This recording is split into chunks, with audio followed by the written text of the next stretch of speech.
Hello and welcome once again to our daily Africa Cup of Nations show on France 24. Well, where else to begin than at the Douala Stadium, where Mohamed Salah stepped up to score the winning penalty as Egypt knocked out the Ivory Coast to reach the quarterfinals. France 24 sports editor Simon Harding was at the game to soak in every minute, and despite goals hard to come by, in fact none in the entire 120 minutes, Simon, it sounds like it was an absolutely intriguing affair with a tale ultimately of three goalkeepers. Let's hear how it unfolded. Who else but Mohamed Salah to fire Egypt into the quarterfinals of the Africa Cup of Nations? The Liverpool forward scored the winning penalty in a tense shootout between the Ivory Coast and the Pharaohs in a match that was very cagey with few opportunities on both sides. The Ivory Coast dealt a heavy blow as Franck Kessié, AC Milan's midfielder, was forced off after half an hour with a knock to his back. From then on, the Ivory Coast lost control of midfield with a change of formation orchestrated by Patrice Baumel, but a change in formation that led to no avail.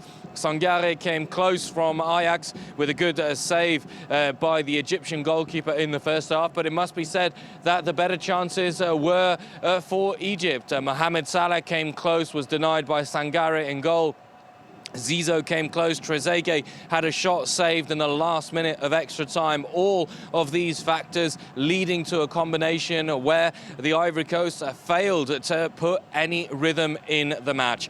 When the penalty shootout came around, two faultless penalties on each side before Manchester United's Eric Bailly stepped up and his penalty saved by Zamalek goalkeeper Gabaski to send the pro-Egyptian crowd into raucous delirium. And then, of course, when Mohamed Salah stepped up, there was always going to be just one result, a fantastic result for Egypt, who were by far the underdogs coming into this match and who now face Morocco in a very open quarterfinal at the Aïdjo Stadium in Yaoundé.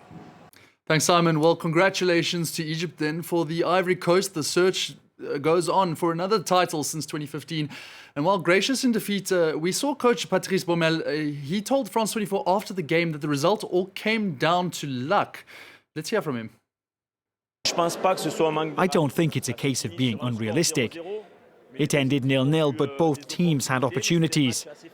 However, it was a closed game. I saw an Egyptian keeper on fire who took out 3 or 4 balls that were going in the top corner. Some shots were a bit rushed, but the keeper did the job. Both of them, the starter and the substitute. During the shootout, he went for the ball in the top corner of the net on Eric Bailly's shot. It's a matter of detail, but I don't think it's a lack of preparation. It's luck. It was a very close and even game, but it's a game that makes you grow up. Interesting words there, Simon. He's praised the opposition goalkeeper, but do you think Côte d'Ivoire could have done more?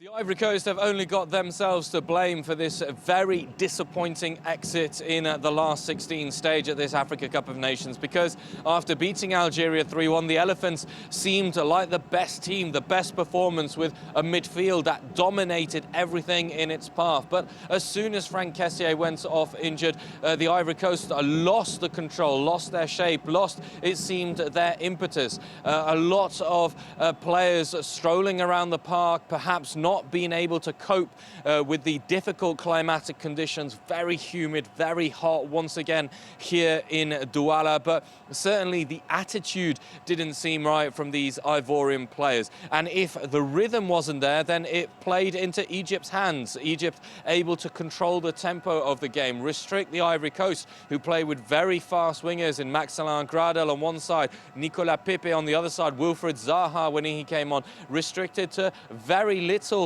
opportunities. Sebastian Haller was a peripheral figure throughout the game, barely getting involved, a lot of miscomprehension, lack of understanding between him and his teammates, and that paved the way for Egypt to grow into confidence. Yes, it's true, Egypt didn't offer much. There were few chances, and it was mostly from the Ivory Coast making mistakes in transition, but nonetheless, Egypt remained solid, played to their strength. Carlos Queiroz' side really orchestrated a good tactical tactical battle, which Patrice Baumel ultimately lost. And it will be a very disappointing exit for the Ivory Coast, whom I remind you will not be playing in next year's World Cup because they were knocked out by Cameroon. So a lot of disappointment for the Elephants, and especially a sense of what could have been had they played properly, had they played to their strengths, and had they played, it seems, with a little bit more desire.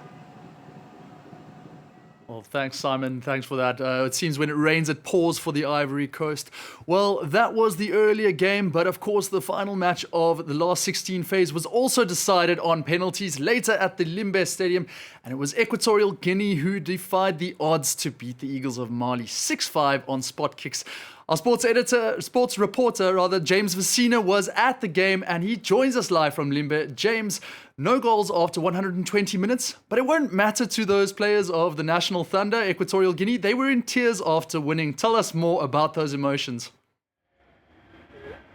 Yeah, they really were, and they've told us that this was really, they were euphoric after that. Saying that they were taking it game by game, that every challenge was one challenge to come, and that basically that there was a huge brotherhood within the team, and that this is really what helps their spirits and helps them to get on game by game. And tonight was a game that really didn't seem like it was going to tip in their favour, especially as we moved on to that round of penalties, and this as Emilio Lopez hit his first penalty wide, the first penalty to be taken. We really thought it wasn't going to go their way. But after that, well, a series of save penalties, a series of massive flops. And in the end, it was Falaye Sacko who saw his go wide to hand them that win. Falaye Sacko, who had had a decent game, has to be said, before that. But really, we didn't think that this was going to be happening for Equatorial Guinea at this point, hence their massive surprise in it. Because the whole time, they were really struggling to come up against what has to be said was a dominant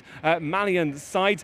But Mali really should have been several goals up, especially when Kamara was handed that ball to him on a plate by Bissouma, and he just squandered that goal. Once again, a massive opportunity in front of an open goal, just really thrown away, and that sees us go through to extra time. Once again, an extra time, and the third time that we're finishing on penalties in the round of 16, which comes to say a lot about some of the play going on. Very defensive, and Equatorial Guinea, clearly this is one thing that we can give them in this, is that they have this capacity to really retreat, line up really well, and block out too many of the offences coming from their side, and they do that really well, and some of their players really do stand out. Iban Edu really once again shining for the team, but this time he couldn't find that opener that he so wanted. They had that spirit coming into the game, having won their last two games in the group stages. One of those, of course, beating Algeria 1-0 and this spirit continues in them, and clearly we've seen that it is living within the team. Thanks, James. That's an excellent roundup, and we'll see if Equatorial Guinea can contain their defensive structure going into the quarterfinals. So there's the results from today. Not a single goal scored in normal or extra time, but two absolutely dramatic shootouts as the Pharaohs of Egypt claimed an absolutely massive scalp, overcoming the Elephants of Cote d'Ivoire 5-4 on penalties. Egyptians coming out winners after Manchester United's Eric Bailly missed in the shootout, and then Equatorial Guinea overcoming an imperious Mali 6-5 from the spot, with Falaye Sacko missing that crucial kick. So there we have our 8 quarterfinalists: Cameroon, Gambia, Burkina Faso, Tunisia, Egypt, Morocco, Senegal, and now Equatorial Guinea. There's nothing taken for granted when the last 8 comes around, but there are certain teams who have enjoyed a sustained period of success over others, especially when you take CAF rankings into account. From the remaining teams, the Lions of Tangara, Senegal, are ranked first on the continent, but Aliou Cissé's men have never won the top prize in their history. Morocco is second on the African list, but last, having won the tournament all the way back in 1976. So it's certainly a record they'll want to break when they take on 7 times champions Egypt, the team which boasts the best pedigree in the tournament. Tunisia's success is more recent, lifting the trophy 18 years ago on home soil. And hosts Cameroon were, of course, victorious in 2017 in Gabon. So there's a lot of confidence going around from fans, players, and coaches alike for these teams. Let's remind ourselves of what has been said. الحمد لله معناها كل الصعوبات واللي تعدينا بها والكورونا والصفر ونهارين بعد ماتش وتعب. الحمد لله معناها فرحنا الشعب التونسي. عمرنا باش نحب نقول حاجة اللي عمرنا رانا ما شكينا في رواحنا ولا لحظة ولا في المدرب متاعنا ولا في الشعب متاعنا. I see them in the final.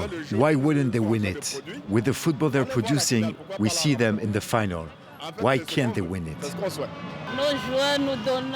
Our players give us strength and joy. What happened and the way they played made me so happy. And so the country is rejoicing. Well, let's see if they can live up to expectation, because one of the reasons we love the African Cup of Nations is there's always a shock in the system to be had, especially when the giants of the game lose at the hands of those less fancy teams. Already in this edition, defending champions Algeria crashed out after losing to Equatorial Guinea 1-0. Comoros stunned Ghana 3-2 to knock them out of the group stages, while Gambia managed an historic 1-0 victory over both Tunisia and, more recently, Guinea. Even Gabon and Comoros, who reached their first ever AFCON knockout matches, were given heroes' welcomes when they returned home on Wednesday after very successful tournaments. We saw real Panthers on the field, and they honoured their nickname. We don't care about the final result. We expected 3 defeats in the first game, and they are eliminated without defeat in regulation time.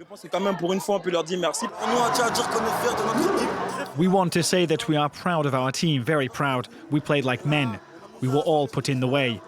They took out players, invented new rules, gave us red cards, stopped the clock before the end of regulation time, but we showed that we are not a small country, small in size, but not in talent. James, I'm going to come back to you now. We've seen this almost middle class of smaller teams, with all due respect, emerging at this tournament. What do you make of that statement that they are closing the gap with those much stronger teams? Well, I mean, that is clearly what is happening here. And one of the things that we're hearing a lot in Cameroon is il n'y a plus de grande équipe. There's no major team out there. The favourites, as we've seen, haven't delivered as we thought they would. Algeria crashing out. And Senegal, once again, whilst they've put on the efforts that they needed, they haven't shone as we'd like to have seen them. Cameroon perhaps have been more impressive on that side. Vincent Aboubakar, the top scorer in the tournament so far. But clearly, there is a challenge coming from a lot of these smaller teams. Comoros, unfortunately for them, were not in the ideal conditions to play Cameroon in their round of 16. But the Gambia, as you mentioned, a fairy tale that continues. And they've managed this playing very defensively and clearly counting on the counter-attacks and some very late goals. Some late goals that do throw the crowds wild over here. And as we know, we've seen so many of these goalless draws, just these draws whenever, or just penalty shootouts, and these are sometimes the most exciting bits of the game, to be honest, and that was the case today anyway for Equatorial Guinea. It was really the point that we could remember from the match. But I mean, when we see things, perhaps this defensive play is what's working, because Senegal, whilst I'm saying they haven't shone, well, they've yet to let any goals in from their side, and as we know, that's a massive point for any team heading into any football tournament that can go very, very far. So challenges, as we see once again, and tonight, that continue here in Cameroon. Let's see how far they go, but they will, at some points, perhaps, when they come up against some of these more attacking teams, have to change some of their tactics and try and get that winning goal to try and then seal the game and just perhaps sit back a little bit more and then just be able to defend from thereafter. Thanks very much, James. Well, it seems like the attack may win the matches, but the defense could ensure that tournament trophy comes home. So if you needed any reminder of what is to come, there are some absolutely mouth-watering quarter-final clashes starting this Saturday at 5 p.m. local time. Gambia, for all their wondrous displays, will have to keep the door shut on hosts Cameroon, a formidable task given the form of star frontman Vincent Aboubakar for the hosts. The game may be moved to the Amadou Ahidjo Stadium due to ground concerns at Douala. Later that evening, though, it's Burkina Faso against the Eagles of Carthage. Tunisia, who got through thanks to that 1-0 win over Nigeria. The match kicking off at 8 p.m. from the Rumde Ajia Stadium in Garoua. And on Sunday then, the action heats up as Morocco face Egypt, also at the Amadou Ahidjo Stadium. This after the tragic stampede on Monday at Olembe forced event organisers to suspend games at that ground. And then the final quarterfinal between the Lions of Teranga, Senegal and Equatorial Guinea is played out later that evening at the Douala Stadium. Well, that brings us to the end of our show for this evening. Thank you for watching. We'll be back same time tomorrow from Yaoundé and Paris with a full recap of the tournament so far, as well as a comprehensive preview of those quarterfinals starting on Saturday. Until then, stay tuned for more news on France 24.